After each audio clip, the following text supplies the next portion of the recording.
Ингээд ачаагүй царайтай ийм төрлийн онолоо хүчтэй болох гэдэг. Хүчрүү дүрийг хүчтэй болгохын тулд өнөөдөр нэг дэвшээд одоо миний бие одоо хаан уул дүрт ялал байгуулсан Монголын ногоо намыг төлөөлж байгаа учраас ногоо нам бодох зүүнний үжил баримттай буюу экологийн чиг баримттай.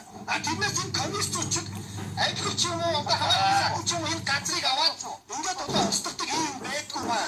Нэг мод хажууд хитэн дүрний зал гардаг үлээ. Тэрийг арчуулахад ямар хугацаа зарцуулдаг үлээ. Өнөөдөр ингээд та нэг зүйлийг бодоод хард иргэдээ. Засгийн газар нөх бойгоо сүрчин мэддэг хийгээл.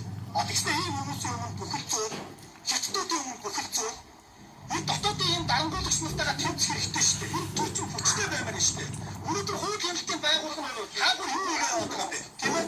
Тийм учраас өнөөдөр энэ дотоод гадаадын олигархууд дарангуулагч нартай бол хөрс үхийн засгийн газар ажилтнууд тийм учраас хөрс өнөөдөр тэмцэлтэй чадвар бүртээ ачаагүй ерөнхий сайдтай учраас ингэж давардаг байхгүй юу?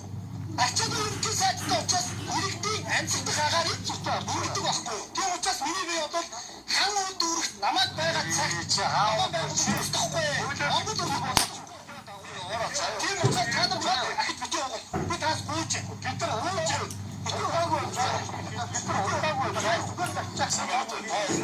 хариуцж байгаа хүмүүс тийм байна. Яг бас ямар ч газар юм байна.